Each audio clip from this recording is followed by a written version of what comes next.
ඉතින් ඔන්න කොහොමද කියලා ඔයගලන්ගෙන් සුපුරුදු පරිදිම අහන ගමන් ඔයාලා දන්නවා අද මොනවද මේ හදන්න යන්නේ කියලා. ඔන්න තම්බපු බිත්තර 3ක් අරගෙන මම රසවත් සෑන්ඩ්විච් එකක් පහසුවෙන් හදාගන්න යන්නේ. ඉතින් මේ දාන්නේ මස්ටර්ඩ් ක්‍රීම්. ඉතින් සුපර් මාකට් වල තියෙනවා ඒවා ගන්න. මස්ටර්ඩ් ක්‍රීම් ඒ වගේම මේස හැඳි භාගයක් ඊටත් වඩා චුට්ටක් අඩුවෙන් තමයි මස්ටර්ඩ් ක්‍රීම් පාවිච්චි කරේ. දැන් ඔන්න මේ තියෙන්නේ මම මේ දවස්වල පිටරට ඉන්න නිසා මෙහි රෙඩිමේඩ් සැලඩ් වර්ග තියෙනවා ගන්න. මේක ඒ කියන්නේ කැරට් අමුවෙන් ග්‍රේට් කරලා ඒ වගේම මයොනීස් වගේ දේවල් එකතු කරලා මේගොල්ලෝ ක්‍රීම් එකක් හදලා ඒ දෙක මිශ්‍ර කරලා තමයි මේ සැලඩ් පැකට් එක හදලා තිබුණේ.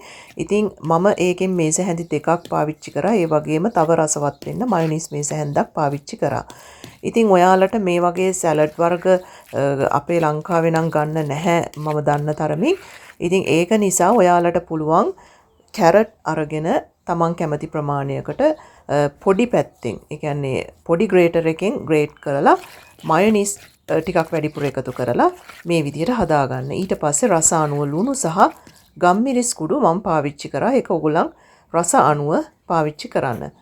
ඊට පස්සේ මේ තියෙන එක්ස්ට්‍රා වර්ජින් ඔලිව් ඔයිල් මම මේස හැන්දක් පාවිච්චි කරා. ඔයගලන්ට තල තෙල් හෝ සැලඩ් තෙල් වර්ගයක් එහෙම නැත්නම් ඇත්තටම කිව්වොත් එක්ස්ට්‍රා වර්ජින් ඔලිව් ඔයිල් විතරයි මේ සෑන්ඩ්විච් එකට පාවිච්චි කරන්නේ. ඉතින් වෙන කිසිම පොල් තෙල්වත් වෙන කිසිම එළවලු තෙල්වත් පාවිච්චි කරන්න එපා. මේ තියෙන්නේ මෙහි තියෙනවා තම් කරපු මස් වර්ග ඒ පෙති කපලා පැකට්. ඉතින් මම මේ පැකට් එකක් තමයි ගත්තේ. අපේ ලංකාවෙත් මේ වගේ තියෙනවා චිකන් වලින් හදපු හැම් සුපර් මාකට් වලත් තියෙනවා සාමාන්‍යයෙන් අයිස් කරලා ඒ පැකට්. එහෙමත් නැත්නම් YouTube channel වල තියෙනවා. ඇත්තටම කියනවා නම් ගෙදර කොහොමද හැම් වර්ග හදාගන්නේ කියලා. ඉතින් ඒ විදිහට හදාගත්තු දෙයක් ඔයාලට පාවිච්චි කරන්න පුළුවන්.